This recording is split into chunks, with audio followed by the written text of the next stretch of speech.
Gente, eu vou apresentar esse artigo que saiu no New England no final do ano passado, Aldol para o tratamento de delírio nos pacientes na UTI. Que a gente tinha de conhecimento prévio, que delírio é uma condição que é bem frequente na UTI, algumas contas falam 30%, outras 50% de prevalência. Está associado a maior mortalidade, então pacientes que estão em delírio, a gente sabe que vão pior, cognitivamente pior, tem maior risco de morrer, e que a gente usa muito o Aldol para tratar, para controlar os sintomas do delírio. Em relação ao que a gente tem de literatura prévia para embasar esse nosso uso, a gente tem pouquíssima coisa.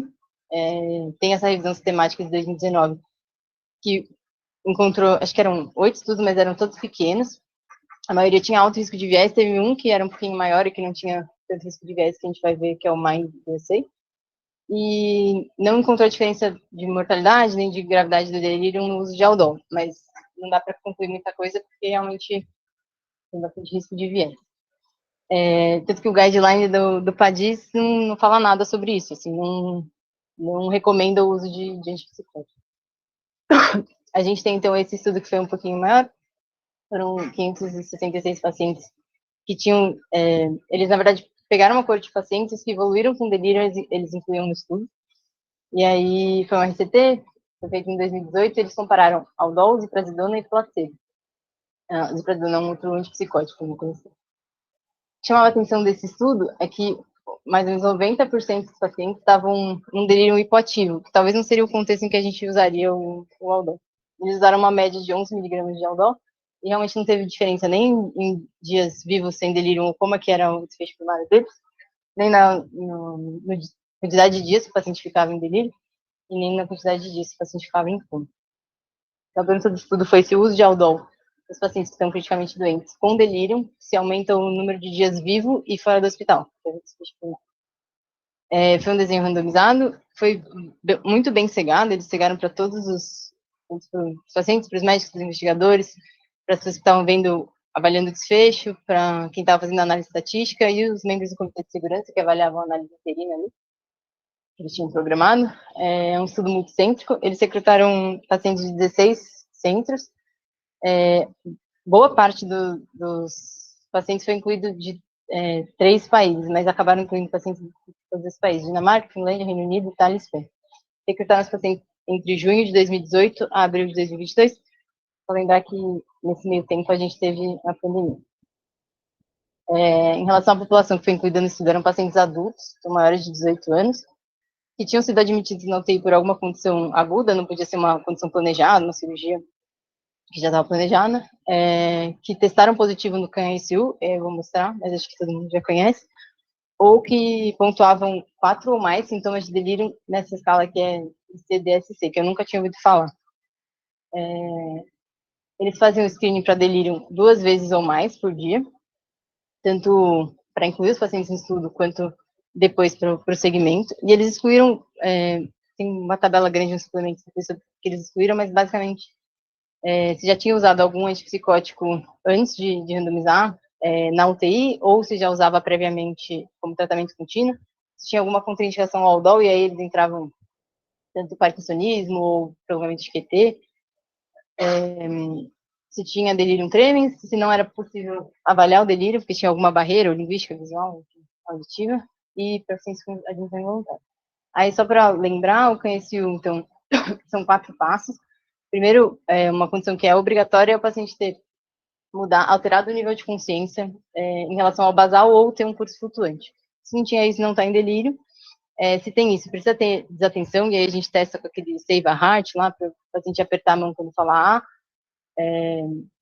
da parte de se ele pontuasse, se ele não pontuasse desatenção, não tem delírio, se pontua, ele tem que ter ou alteração do nível de consciência, que seria um RAS diferente de 0, que seria o paciente calmo, cognitivo, ou um pensamento desorganizado, e aí você vai testar perguntando para ele perguntas meio bobas, assim, se uma pedra flutua na água, enfim, e obedecer alguns comandos.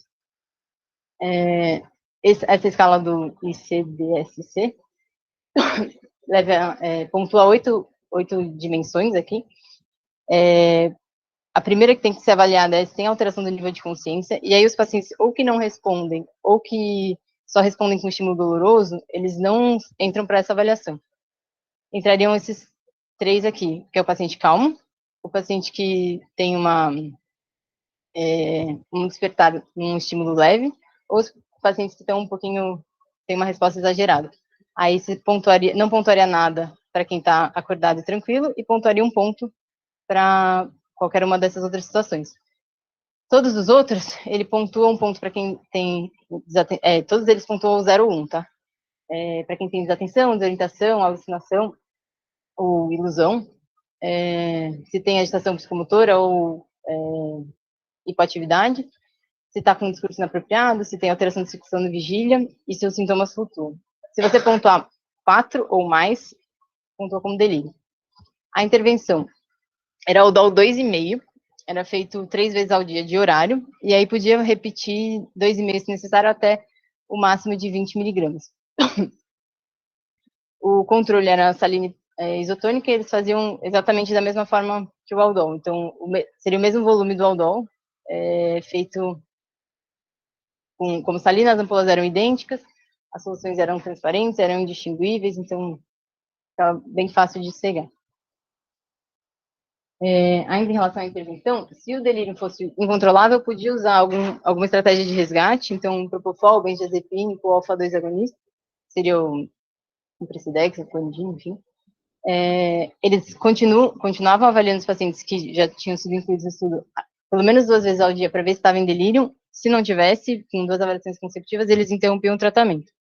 Esse tratamento podia ser retomado caso ele voltasse a pontuar delírio. Mesmo que ele tivesse ido de alta da UTI, voltou e recorreu ao delírio, ele continuava a intervenção. O período da intervenção era ou até a alta da UTI, se tivesse alta e não voltasse, ou morte, ou 90 dias, o que acontecesse primeiro. E eles não permitiam, no protocolo do estudo, o uso de drogas antipsicóticas. Vamos ver que 13% mais ou menos dos pacientes usou outras drogas antipsicóticas, mas foi com uma fuga do protocolo. Em relação ao desfecho primário, era dias vivo e fora do hospital em 90 dias. Então, basicamente, tempo livre de hospitalização. Aí lembrar que para tempo livre, quem morreu, pontua 0, né? Não tem nenhum dia vivo e fora de hospital. Os desfechos secundários são vários, eles destrincharam os dois. Isso aqui, desfecho primário é um desfecho composto. Tem que estar vivo e fora do hospital. Eles separaram isso em mortalidade, tempo de permanência no hospital, e vários outros para ver dias livres de delírio, dias livres de ventilação mecânica, reação adversa, necessidade de medicação de resgate. A randomização foi feita de uma forma 1 para 1, foi feita numa central, fazia blocos de tamanho variável, então parece adequado, e estratificaram tanto para o lugar quanto para o tipo de delírio, se era hiper ou hipoativo, que são as variáveis que ele achou que teriam mais impacto no desfecho. Em relação ao cálculo do tamanho da amostra, eles tinham feito uma coorte prévia, antes desse estudo, e aí nessa coorte, eles já tinham uma estimativa de qual seria como seria o desfecho primário.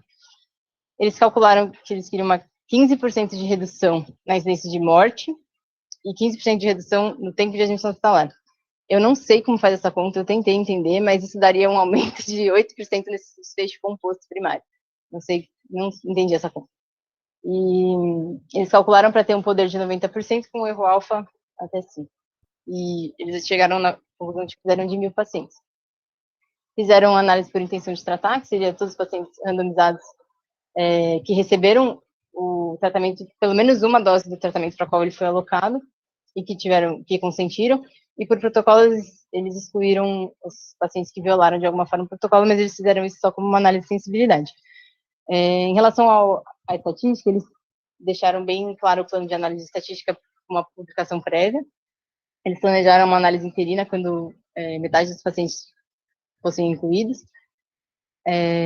Ajustaram as análises para as variáveis de estratificação que eles já tinham colocado previamente, que era qual era o lugar e qual era o tipo de delírio, se era hipo ou se era hiperativo.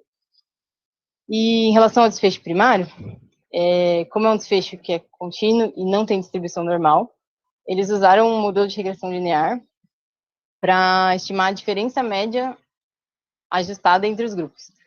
E aí eles fizeram, como a distribuição não era normal, eles calcularam o intervalo de confiança por uma técnica que se chama bootstrapping.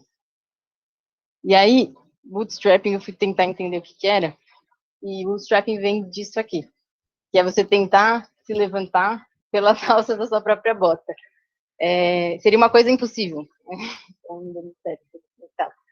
Mas a ideia é você meio que se virar aí com a sua própria amostra. Então você tem, quando a gente faz um estudo, a gente pega uma amostra da população que a gente quer estudar. Essa amostra, dentro dessa amostra, o que eles fazem para tentar entender qual seria o erro padrão é reamostrar várias vezes essa mesma amostra com reposição. Não sei se vocês lembram daqueles exercícios de análise combinatória, que você ia pegar uma bola, e aí eles podia ser com reposição ou sem reposição. Esse aqui é com reposição. Então, e aí você tinha várias amostras diferentes, com o mesmo número de amostras, e a partir daí você vê como é que é a distribuição das amostras. E a partir da distribuição das amostras, que aí vai ter uma característica normal, você estima o erro padrão e consegue calcular um intervalo de confiança. Eu não sei nem se eu entendi, então eu não sei nem se eu soube explicar. Eles fizeram, para estimar o valor P, eles usaram um teste diferente, porque ia ter muitos valores iguais a zero. Tipo, quem morreu ia ser igual a zero.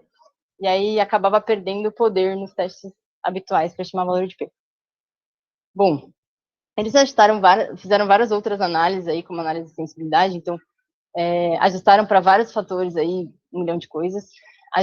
Fizeram análise por protocolo, análise sobre grupos que eles pré-especificaram, e se eles encontrassem uma diferença no desfecho primário, para os desfechos secundários, eles planejaram fazer uma correção de Bonferroni, que acabou não fazendo porque não foi positivo.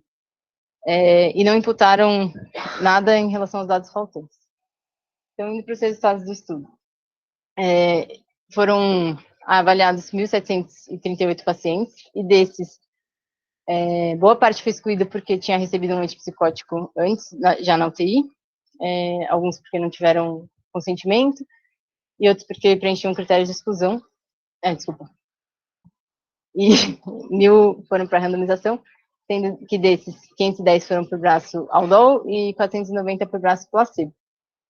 Alguns acabaram não recebendo a primeira dose da intervenção, então foram excluídos, e depois de randomizados, alguns pacientes não deram consentimento.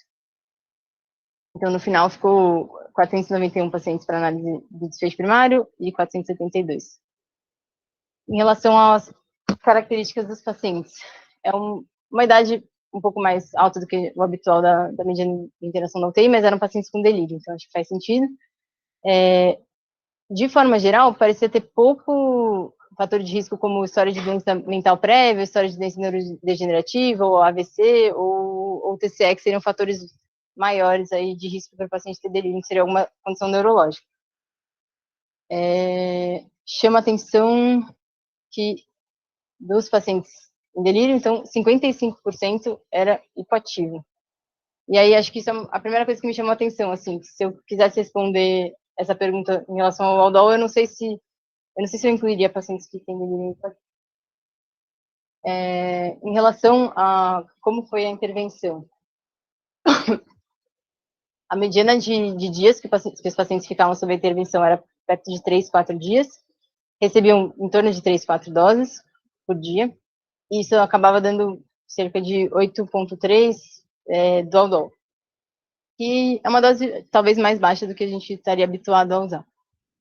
Em relação à medicação de resgate, chamou um pouco a atenção que eles usaram bastante benzodiazepínico, o que mais do que propofol. Mesmo a única recomendação que a gente tem em relação a delírio é a gente não usar benzodiazepínico. E o que mais me chamou a atenção, na verdade, foi isso aqui, ó, que eles restringiam pouquíssimos pacientes, que é bem diferente do que a gente faz. Basicamente, todo mundo que tem delírio no UTI, aqui em cima tá contido. O quê? Em relação aos desfechos, então, desfecho primário, que seria dias vivo e fora do hospital, então dias livres de hospitalização em 90 dias, foi bastante parecido, então 35,8 versus 32,9, isso não deu uma diferença significativa, assim, uma diferença de 3 dias.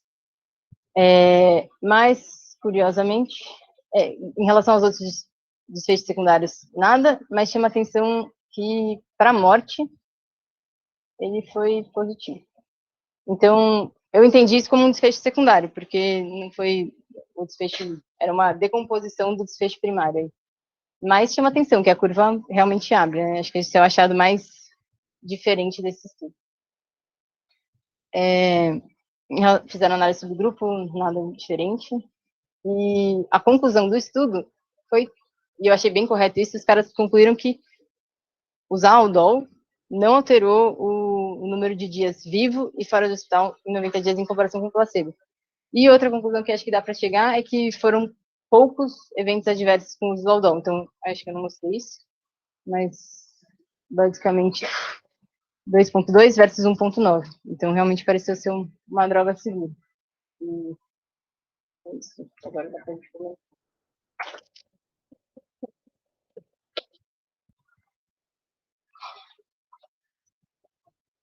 Muito bem.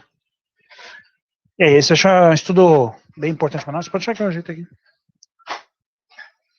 A gente é uma droga que a gente usa muito e que a gente tem pouca base de evidência, né, para utilizar ela no nosso dia a dia. Então, acho que é uma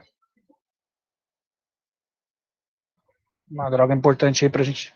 Eu tenho que continuar apresentando, né?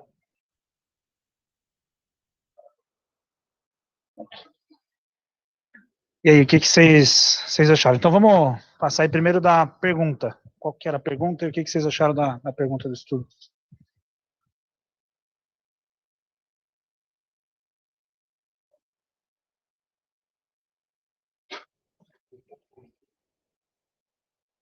Seja composto, mas vamos, os elementos da pergunta. Tipo, população, intervenção, qual que era... Fala aí, Arthur. Se é o mais moderno, você tem direito a falar primeiro e errar. À vontade, você pode. O Paulo. Aqui é um ambiente seguro, online e disponível no mundo. Isso, exatamente. Fica à vontade. Fala aí.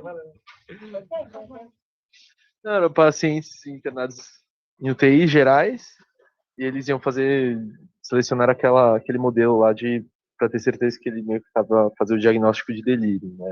Tem que ter desatenção, né? Fizeram um teste lá e a intervenção era você dar o Olol versus o placebo, e daí o desfecho era um desfecho composto e ver dias fora do hospital. Na minha cabeça eu entendo como uma redução de tempo de internação, daria para avaliar da mesma forma, e versus e vivos também, né?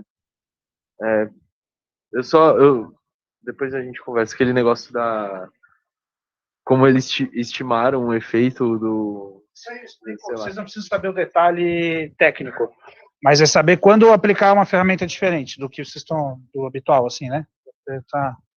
Então, a pergunta é, em pacientes com delírio em UTIs gerais, né? Se usa o Aldol. E o que vocês acharam das doses? Achou pouco? Pouco? Você usa mais? Mas você... Quanto? 5,88. Mas podia chegar até 20 miligramas, né? Então... Até 20 miligramas. É a dose que eu acho que a gente mais usa. Dificilmente a gente usa muito mais do que isso, né? Teve uma época que a gente andou usando Aldol EV contínuo aí, muito tempo atrás. E doses cavalares aí.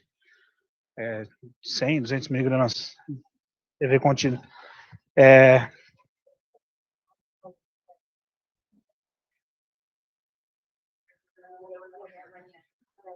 Isso é recomendação da geriatria, na verdade. A geriatria recomenda fazer 1 miligrama, se não responder, aumenta para 2,5, e aí a dose máxima de 5, né? Tá bom. Então essa era a pergunta. Primeiro, assim, o que vocês acham? É relevante ou não? O que vocês... O Cate já levantou uma leve ali quando comentou do estudo. É relevante. De como manejar um paciente de delírio, né? E em relação à população do estudo, vocês têm alguma questão? De delírio hipoativo, né? Isso é uma questão mesmo, o Mind vai ser era 90% de delírio hipoativo, né? Era Mas na prática, eu acho que assim, eu não tenho esse dado na cabeça agora. Eu não sei quantos pacientes com delírio hipoativo vão acabar tendo um episódio de agitação, entendeu? E vão. De horário? Não sei, não me parece muito boa ideia você pegar um cara que está sonolentão na UTI e botar o dom, 2,5 de. 2,5. Parece esquisito.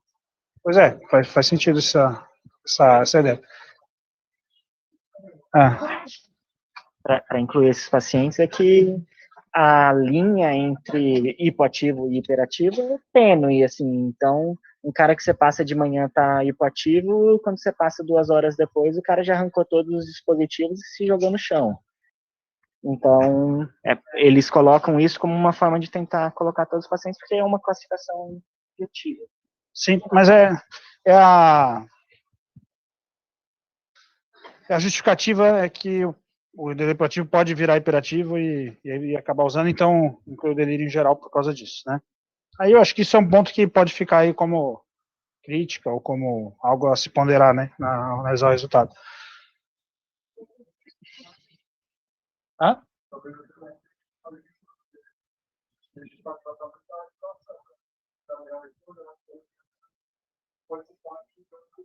Isso.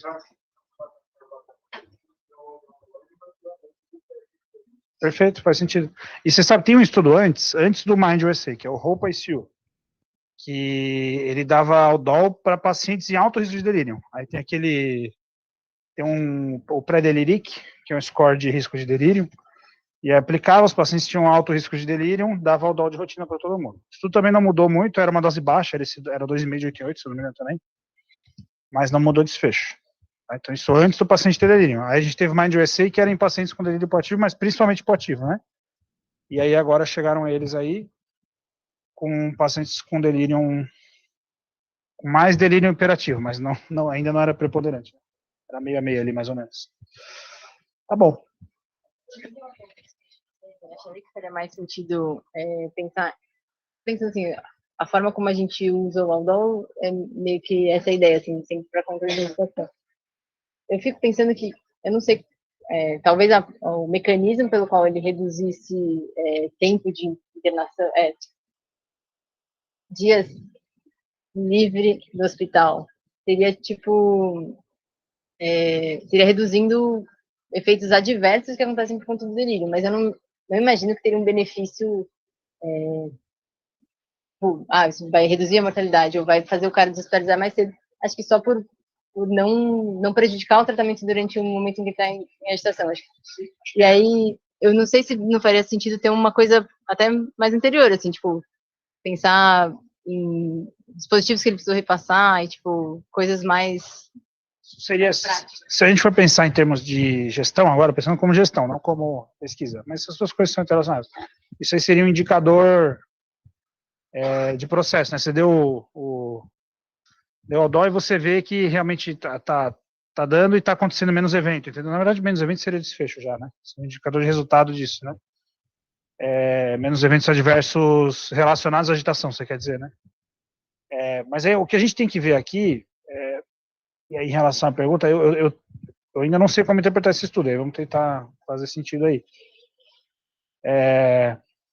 Vamos passar atrás. Vocês já comentaram que talvez faria mais sentido dar para o delírio hiperativo, mas isso é outra pergunta, porque o hiperativo agitado, você não vai comparar dar algo contra o placebo. Porque você não vai deixar de fazer alguma coisa, né? Se o paciente está agitado em risco de alguma coisa, né? Geralmente. E aí isso é uma pergunta que está em aberto ainda. Por exemplo, eu não sei se é melhor dar o DOL primeiro ou se é melhor dar a dexmedetomidina. A gente não tem essa resposta na literatura atualmente, né?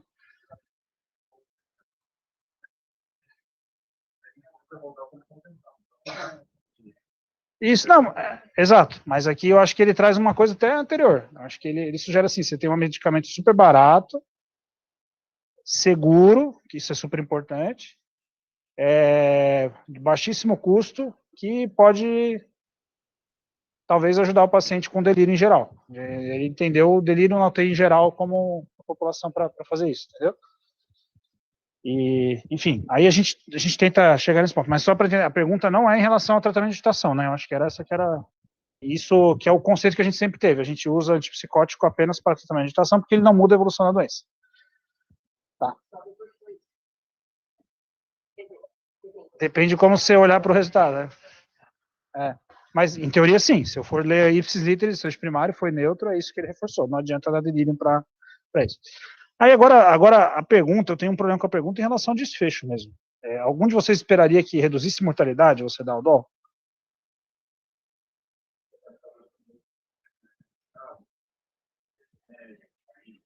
Pô, mas quantos estudantes...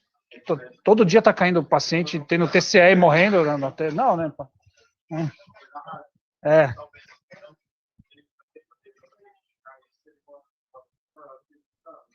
Isso, perfeito. Então, putz, olhar para a mortalidade é pesado, né? Eu acho. Eu achei também bem em relação à mortalidade. Foi bem usado, eu reduzi 15%. Eu acho que isso foi redução de risco absoluto, de risco relativo, acho que era, né?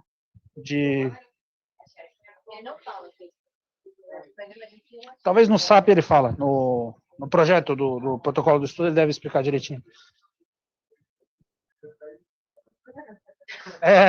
Eles não contêm. Bom, então aí esse é o primeiro ponto. Aí, o segundo é assim, se você sabe que existe uma associação entre evento adverso e maior tempo de internação. Isso é uma associação bem forte na literatura, né? Você tem um evento adverso na internação, evento adverso grave, né? Que inclusive está na definição. O evento adverso grave é aquele que gerou incapacidade ou que aumentou o tempo de pessoa de uma nova intervenção, aumentou o tempo de internação, né? Então, talvez se você reduzir esse tipo de evento, aí você poderia encurtar o tempo de internação hospitalar, ou não TI. Isso, para mim, é uma coisa que é plausível. Agora, a redução de mortalidade, eu acho que é muito forte, assim, é uma pergunta muito forte, né? Então, aqui a gente ainda está no pico, né? Então, putz, no desfecho primário, estava sobreviver ou não. Esse dias de hospital, recentemente surgiu, né? Primeiro foi o ventilator free days, lá atrás, tem uns 20 anos já. E aí, recentemente, surgiram como se fosse um desfecho centrado no paciente, porque, por exemplo, se o paciente vai de alta e não morre, mas fica vindo várias vezes para reabilitar, isso ele vai descontando de alívio de hospital, entendeu? Então, ou se ele saiu dialítico e ele vai 3 vezes por semana para hemodiálise, isso vai descontar dos dias livres dele de hospital. Tá? Então, por isso que é considerado um desfecho mais centrado no paciente, porque ele não leva em conta só a internação hospitalar e a morte. Ele leva em conta esse burden pós-alta também, quanto que o paciente precisou ainda estar em contato com o serviço de saúde. Tá? Então... Eu pesquei na hora. Como é que ele titulava a dose do dos pacientes? Porque ele tinha um limite para chegar até, acho que 20. Quanto que era por dia? 20 por dia. Isso era de acordo com a equipe assistente que decidia. Tá? Aí você estava dando água no grupo. 2,5. Era 2,5 por momento até 20 por dia. Então podia receber até 4 ml, era meio ml cada vez essa solução, né? Pelo que ele fala lá. Bom. Lembrando, nisso de a gente não conseguir explicar a redução de mortalidade, é que não reduziu nenhum dos desfechos secundários outros, né? Então, dias livres de coma ou delírio, dias livres de ventilação mecânica, dias livres de UTI. Então, fica difícil de imaginar por qual mediador teria passado essa redução de mortalidade. Né? A Ana comentou aqui bem que nenhum dos desfechos secundários, né, teve... É que eu não lembro, eu não vi o resultado, depois era bom a gente ver, só porque eu fechei, né, a apresentação. Fiz besteira. Porque o New England, como o desfecho primário foi neutro, ele não deixa botar valor de P no resto, né? A gente tem que ver as estimativas do intervalo de confiança ali. Vamos lá pro... Isso.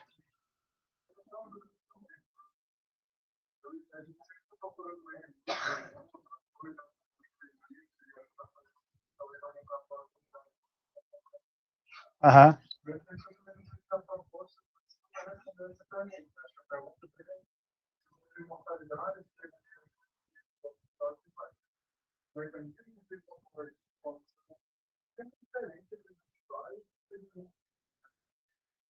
Não, seria, mas é que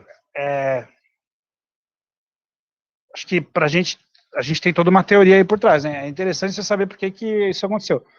É claro que assim, por exemplo, os inibidores SGLT2 aí, que começou a usar era para o diabetes, ele funciona para essência cardíaca, tal. Funciona, né? Como que funciona, até hoje estão tentando descobrir, né? Por que mecanismo molecular e tal.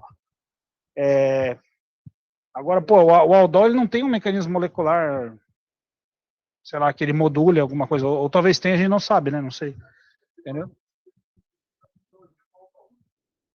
Não, exato, mas eu acho isso importante pra gente, porque assim, teve gente que olhou esse resultado, Paulo, e falou, reduz mortalidade, vamos usar, para todo mundo agora. Eu acho que aí a gente tem que ver se é isso mesmo, né? A gente tem que pensar um pouquinho a esse respeito. Aqui eu acho que está mais interessante, porque assim, embora a gente falou que não deu diferente, se a gente for ver, apontou tudo a favor do Aldol, né?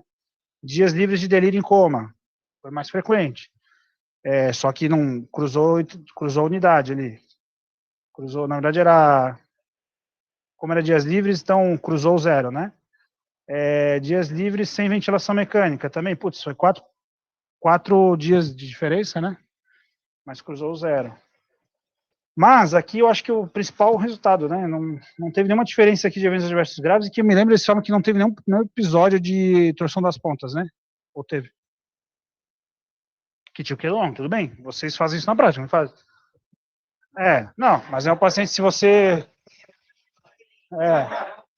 Não, não precisa fazer eletro em todo mundo, mas tem um paciente que você tá bradicárdico, você vê lá que tá meio longo, não, coisa, talvez você tomasse um pouco mais de cuidado.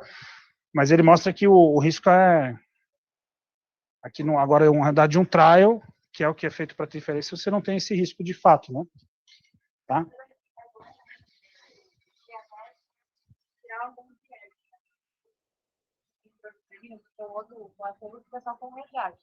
Por simplesmente o controle do delírio, talvez medidas comportamentais seriam feitas para destinar uma ação ao dolo. Diferente de alguma coisa necessária. Que medidas comportamentais? Ter alguém do lado, garantir ou um plano de vigília, qualquer coisa. Tá. É que isso aí, pode ser bem sério, essas coisas a gente tem pouca evidência que elas funcionam na UTI, tá? Poderia ter um viés, será que é o aldol ou a capacidade da medicação? Por tipo, teve uma tendência maior do aldol, porque diminuiu a eventualidade de UTI, talvez qualquer medicação teria sido o mesmo efeito. Perfeito, entendi. Mas ele vai tentar que resgate agora. O que aconteceu de fato é que eles usaram menos benzo e menos dex, né? Que é a...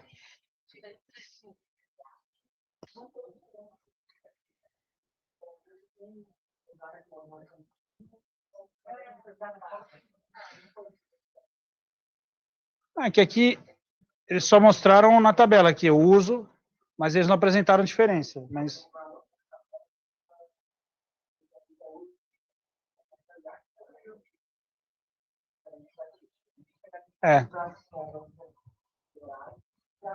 precisasse um pouco menos. Mas isso aí tudo a gente vai ter que ler à luz do cálculo de amostra deles, né? Bom. Tá bom, a gente falou da pergunta, então já deu uma bagunçadinha, né?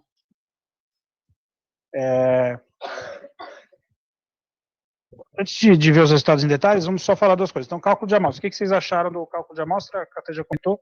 Achou que foi muito otimista, né? O que vocês acham? Concordam, discordam? Geralmente sempre é.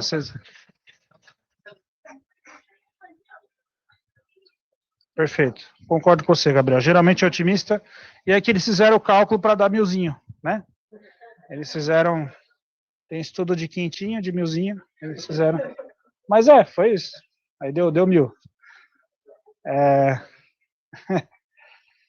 E aí, assim, todos esses resultados secundários é difícil de analisar porque tudo aponta para um lado, mas ele não teve precisão para ver esse resultado, né?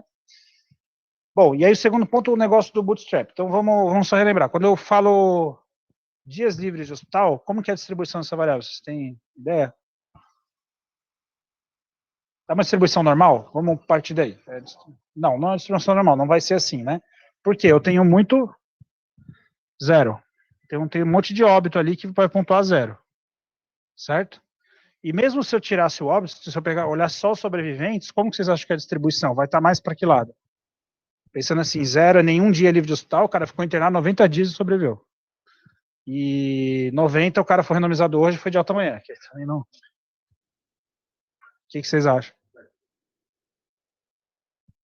Para a esquerda ou para a direita?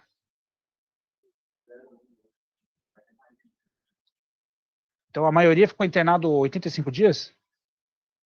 E aí foi de alta? É o contrário, entendeu? Mas é isso, é para fazer essa bagunça mesmo. Então tem um monte de zero, vai ter um ou outro aqui que ficou internado 90, 89, não sei o que dias, e a maioria, a distribuição vai ficar lá para a direita. Vai ficar tipo 80, 70, o paciente ficou internado 10 dias e foi de alta, e, entendeu?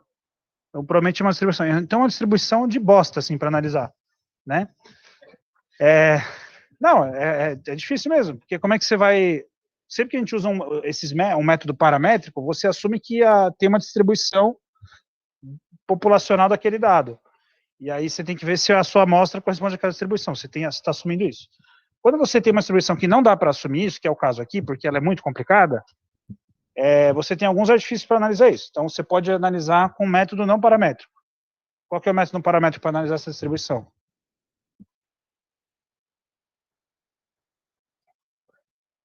Qual que seria o teste paramétrico para eu comparar médias? Hã?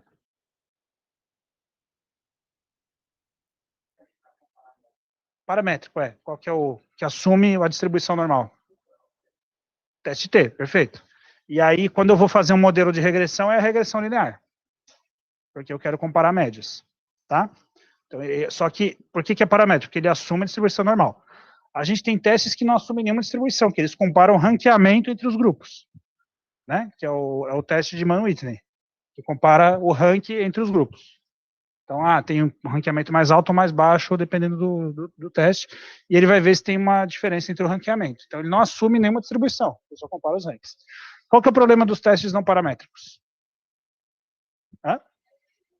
Perde poder, é um deles, porque como você não parte de um pressuposto de distribuição, ele acaba, às vezes, sendo mais difícil de detectar uma diferença, isso é verdade.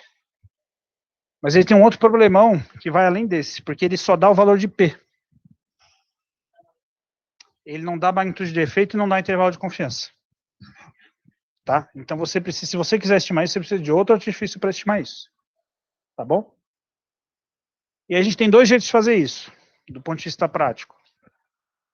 Um deles é você usar o Bootstrap, que é exatamente o que você falou. Bootstrap, você usa a amostra que você tem, assumindo que ela reflete a população. E aí, dentro da sua amostra, você vai fazer, várias vezes você vai tirar alguns elementos da amostra e colocar outros, e replicar outros dentro. E você faz isso 10 mil, 50 mil vezes. E aí, cada vez vai dar um valor diferente o resultado. Porque se você tirou um paciente lá que, putz, ele morreu, que pontuava 0, e aí tirou que ficou internado só 3 dias, que teve delírio, randomizou, estubou e foi de alto rápido, sei lá, pode acontecer. Então isso vai dar sempre um valor normal do resultado, um valor diferente do resultado. E aí ele usa esse valor, isso vai ter uma distribuição normal, essa reamostragem várias vezes, e aí você consegue ter uma estimativa a ponto e um intervalo de confiança. Tá? Isso é mais para ter um intervalo de confiança, na verdade, para você calcular o erro padrão. Exatamente, porque daí você vai ter uma distribuição normal para estimar o erro padrão, e aí com base nisso você consegue, e com a estimativa a ponto você faz isso. Só que aqui, o que ele fez? Ele rodou a regressão linear, que é um método paramétrico, para diferenciar as médias. Só que o intervalo de confiança não seria válido, né? Porque a distribuição é bizarra, certo? E aí ele usou essa técnica de reamostragem para estimar o intervalo de confiança. Tá? E que não deixa de ser um método não paramétrico de você fazer isso. E aí, por isso que você tem 1000 pacientes, tem uma diferença de 4 dias, mas o intervalo de confiança cruzou o 0, né? Eu não esperaria que com 1000 pacientes cruzasse o 0, habitualmente.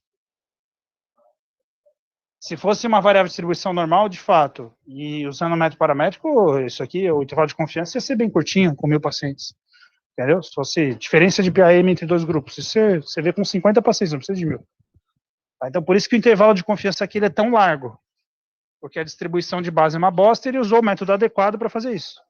Tá? Usou um método apropriado. Tá?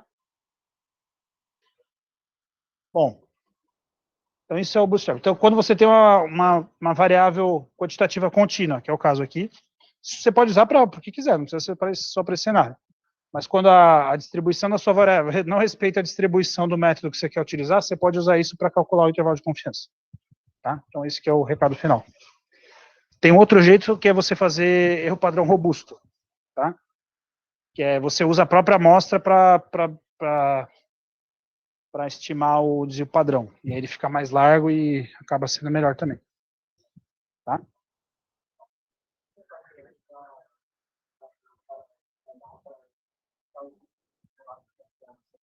Nessa amostra, se ele jogasse lá no R ou no Stata, ia acusar que, pô, você tá fazendo merda ou... Não, o computador, exato. O computador faz o que você mandar ali. Ele é um soldadinho. Você é o general, entendeu? É isso aí. Então, tem que saber comandar o computador, tá? Tem uma distribuição que é o que o pessoal utilizou para alguns estudos do Covid, que é a distribuição beta binomial, não sei o que lá, que daí ela inflada de zeros. Aí ela modela os zeros, quem morreu e quem não morreu, e aí ela modela o resto também, separado. Ela faz, é como se fosse modelar essas duas coisas. Essa distribuição existe. Mas mesmo usando essa distribuição é complicado você analisar. Assim é mais fácil. Isso aqui é fácil de fazer no computador, não é difícil não. Tá? Porque nessa beta binomial, se ela der errado, aí deu errado. Aí seu estimou como seu plano primário de análise, aí ele sai furado, você vai ter que ir atrás de outra coisa, né? Tá? Mas isso vocês vão encontrar mais vezes, esse desfecho, dias livres de hospital. Então, e estudos aí para saber entender por que o intervalo de confiança fica tão largo, né? Bom, então, mas estatística não é o foco, né? Eu acho que a gente tem que pensar no estudo. E agora, o que vocês acham do... Sabendo, então, ele não foi diferente do desfecho primário, mas no desfecho secundário reduziu mortalidade. E como que vocês atuariam aí? Quais vocês acham? Porque eu acho que a chance de ter sido um achado escuro, assim, acho que é razoável, né? Não sei, me parece... Eu não penso que tem uma grande plausibilidade para isso. Tudo bem, acho que pode ter a coisa que o Paulo falou, a gente ainda não descobriu, mas aí eu acho que isso é só um estímulo para fazer mais estudo, mas eu não acho que dá para tirar isso como conclusão do estudo. Não sei. Ok, concordo. E vocês têm alguma outra forma de agora, frente a esse achado desse estudo, de a gente entender o efeito dessa intervenção de alguma forma, não?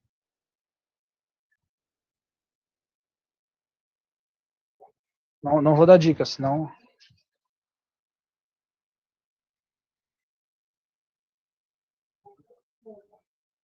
Frente ao resultado deste estudo, vocês ficaram um pouco céticos aí com a redução de mortalidade, certo?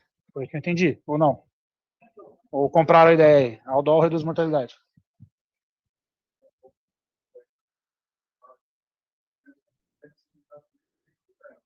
Tá, mas por que não é o suficiente?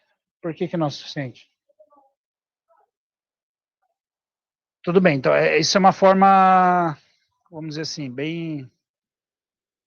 É uma resposta correta, mas a gente pode dar um passo a mais. Por que vocês ficaram céticos com esse resultado? Por que quando o SGLT2 lá deu benefício em redução de insuficiência cardíaca, melhora de desfecho, não sei o que, a gente assume que é verdade, agora estamos indo atrás de autorizar isso aí no SUS, e o Aldol aqui que reduziu mortalidade no delírio na UTI, a gente está cético. Isso acho que não vai dar para saber.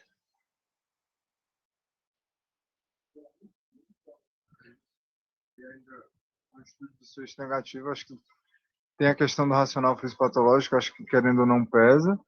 Acho que precisaria de mais estudos para você ter um corpo de evidência que, de uma forma geral, vai te puxar mais para o lado de achar que faz sentido ou não.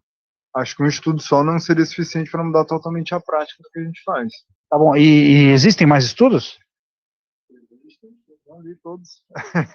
Então, o que a gente pode fazer Pode fazer uma revisão sistemática, uma meta-análise, para juntar os estudos que já têm que estudar a mesma coisa e ver se os resultados são consistentes, certo?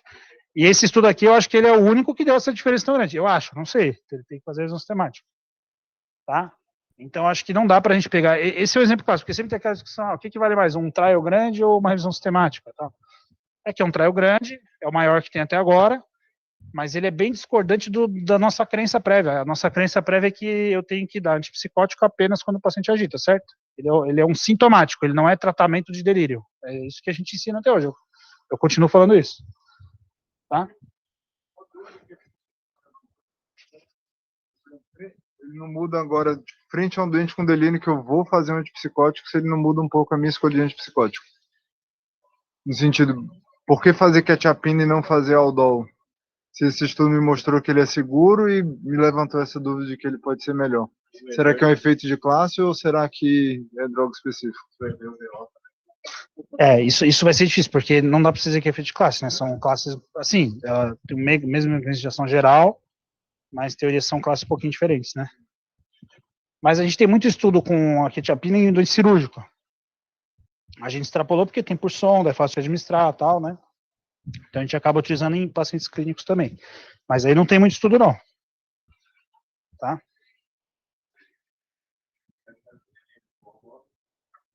Então, mas qual que é o problema? Por que vocês não têm prescrito o DOIV? Eu só prescrevi o DOIV na época da residência. A gente não tinha quetiapina, não tinha esperon, não tinha nada. Porque aprendeu assim. E por que a gente passou a prescrever mais quetiapina e menos aldol? Não? Porque mudou a bula. Mudou a bula americana por causa de eventos adversos de QT longo com uso de aldol. Em estudos fase 4. E a bula fala que o ideal é, que na verdade tirou da bula a administração EV como uma administração válida. Ao tirar do medicamento referência do aldol, todos os similares tiveram que tirar da bula também, porque eles têm que manter a mesma bula.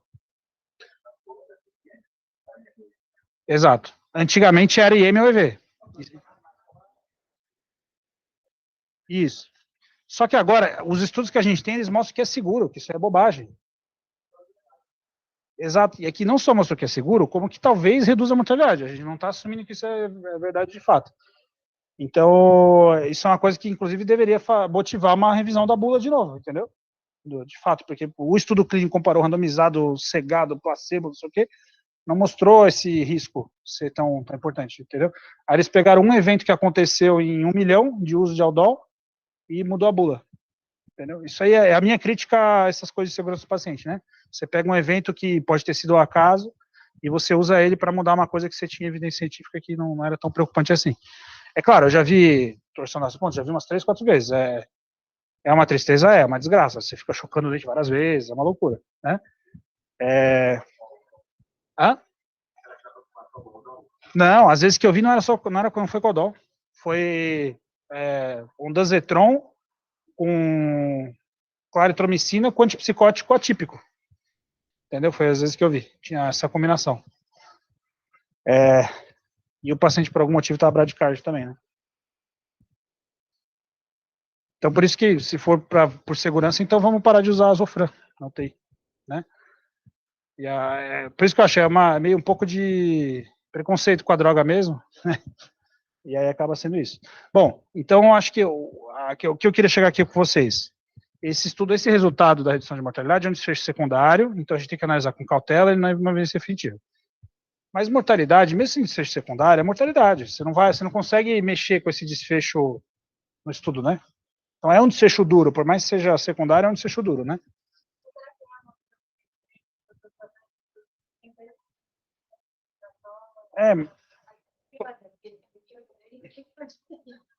Mas aí pode ser um achado ao acaso, né? Mas eu concordo com você, mas é o maior estudo, é 1.000 pacientes. Aqui a gente está lidando assim, a melhor evidência que eu tinha era um estudo de 600, que era 3 grupos de 200. Agora a gente tem um estudo com 1.000, foi 2 grupos de 500. Então a melhor evidência disponível é essa, né?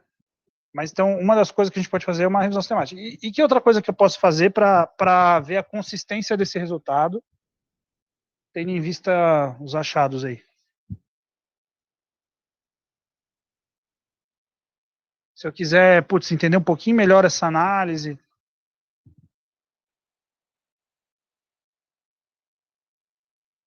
Qual outra forma que eu poderia... Aí tem a ver mais com a análise mesmo, porque o dado é esse aí, esse é o resultado de fato.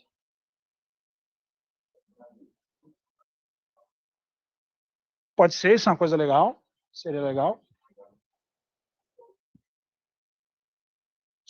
Análise de subgrupo eles apresentaram. Mas você pode, aí, por exemplo, se você fazer uma meta-análise de pacientes individuais, você pode pegar todos com delírio hiperativo desse estudo, do Mind USA, de outros, e juntar, entendeu? E fazer uma análise subgrupo harmonizada, né? Ah, fala, o que ela soprou. Uma análise bayesiana. E, exato, você consegue introduzir os seus priors. E aqui a gente tem um prior forte em relação à redução de mortalidade. A gente é cético que a Aldol reduz a mortalidade. Então eu gostaria de ver uma análise bayesiana com prior cético para ver se isso mudaria a interpretação desse resultado. Eu acho que mudaria, pra ser bem sincero, né? Mas talvez só a revisão sistemática já deixe mais para neutro esse resultado aqui. Entendeu? Então, isso seriam formas de você analisar. E aí, pensando em medicina baseada em evidência, medicina baseada em evidência a gente não usa um estudo, a gente sempre, quando eu quero montar um guideline e fazer uma recomendação, eu vou analisar a totalidade da evidência disponível, certo? E aqui esse estudo não representa a totalidade da evidência, ele vai ser bastante, ele vai ter um peso grande, mas ele não representa a totalidade da evidência atual, certo? Acho que esse que é o conceito por trás aí.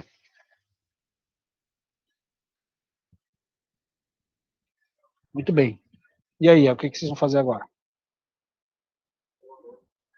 Aldol EV.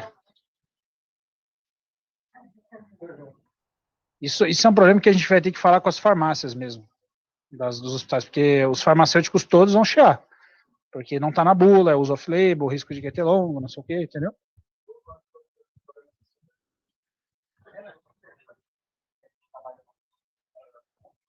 Ah. Então, isso tudo, então, aí se já tem a trava para não poder prescrever, vai precisar, né? Mas vocês veem, tem tanta coisa que a gente faz pior, né? Para mim tinha que ter uma trava, não podia prescrever benzodiazepina que eu notei. Entendeu? Era melhor do que essa do Aldol aí. Aí vai prescrever midazolam e fala, não pode, é proibido. Diga. Tem algum randomizado que compara diferentes antipsicóticos para controle de delírio? Eu achei uns observacionais retrospectivos que não mostraram diferença. Mas você lembra de algum randomizado no cenário de UTI? O único que tem, eu acho que é o Mind USA mesmo. E ali, qual que é a ideia? Que a ziprasidona é um antipsicótico de segunda geração, atípico, né? Parenteral. Então, você tem o Aldol de primeira geração, a ziprasidona, exatamente. Seria uma risperidona EV ali.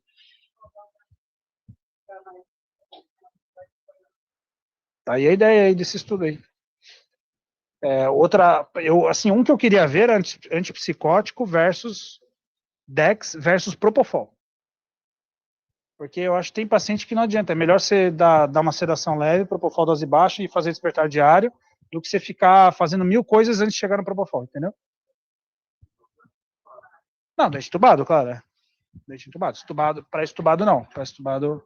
Não, tá.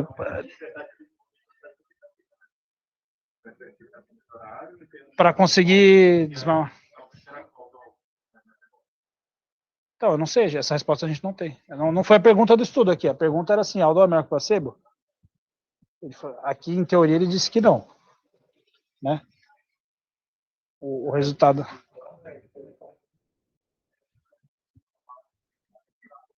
No fim, mas isso aí é que nem estado de mal. Estado de mal você tem primeira linha, tem a primeira droga, a segunda droga. Se estudou até a segunda droga, né? Entendeu? Então a gente, por exemplo, se tem um paciente em delírio agitado, qual que é a primeira droga? É um antipsicótico, é dexmedetomidina ou jacedo, um sedativo que está menos associado a delírio. Midazolam não faria sentido você randomizar, né? Esse seria um estudo que eu acho que seria legal. No paciente em ventilação, né? Entendeu? E aí você deixa, não faz sentido eu sedar porque eu quero estubar ele. Então, tá bom, tira esse braço se for. Aí depende do contexto do estudo. Né? Entendeu? Isso a gente não sabe, né? Qual que é a melhor estratégia.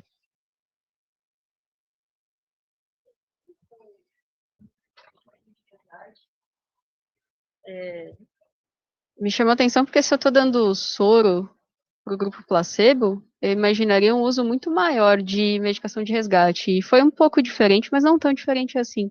É 5% para Sedex e Benzo, e na verdade até menos. O grupo placebo usou menos Propofol. Uma das conclusões desse estudo é que o Aldol não controla o delírio. Chama atenção, né? Assim, não tem diferença. Não, talvez seja isso. Talvez seja ele, se houve essa redução de mortalidade, talvez seja por outro mecanismo desconhecido, né?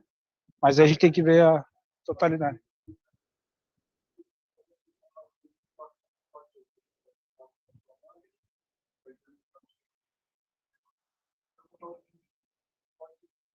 Isso, não, mas é isso que faz. Esse era o conceito que a gente sempre dizia, não. O antipsicótico tira do hiperativo e deixa ele hipoativo, fica lá meio sonolentinho. Deu já para o hipoativo também. Vamos ver se mudou a estimativa do efeito lá no hipoativo.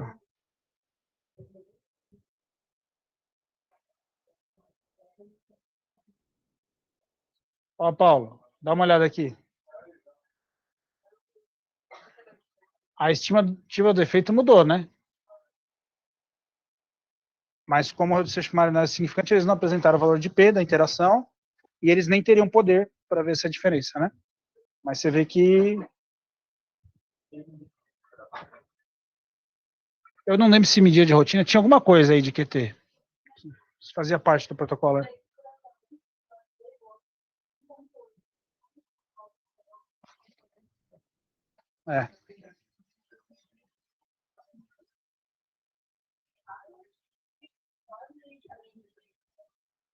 Não muda muito, não. Essa dose, 20 miligramas, isso não é um problema. Quando você olha assim, chama atenção, né? Olha lá. Só que não foi diferente. Ele não tinha poder para ver subgrupo, né? Ele não desenhou estudo para ver isso, né? Hã? Cara, tem um estudo australiano que eles usavam para agitação refratária. Depois eu tenho que recuperar o estudo. É um estudo antigo, acho que é do CCM. Que daí era uma dose cavalar lá de haloperidol. Mas não resolvia também. Esses pacientes com trauma agitado aí, que resolve estubar logo. E aí, enfim. Dá uma segurada de outra forma. Mas depois eu procuro e eu mando aí no grupo, pra vocês darem uma olhada. Mas não usem. Se o pessoal não quer deixar dar 2,5 EV, imagina dar doses cavalares.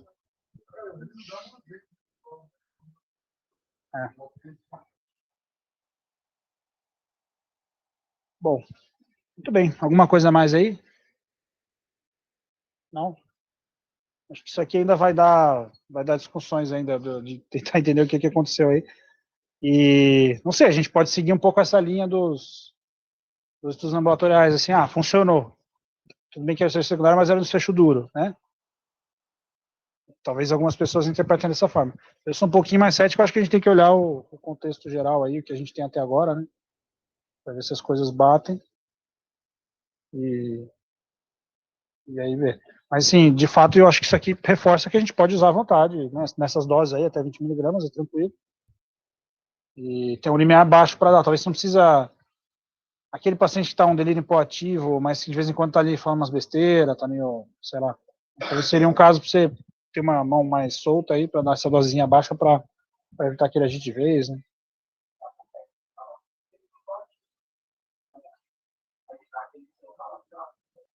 Então não é uma boa ideia. E provavelmente ele estava com alucinação, talvez ele estava com delírio, mas ele não estava agitado ainda, né?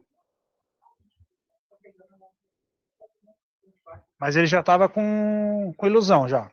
Porque para ele fazer isso, ele tá vendo um bichinho ali, uma cobrinha, né? Aí ele vai lá e tira a cobrinha do corpo lá. Só que era a cobrinha, né? Certo? Bom, beleza. Acho que é isso aí. Uma dúvida a mais? Não? Bom almoço aí para quem não almoçou. Parabéns, Catê. Obrigado.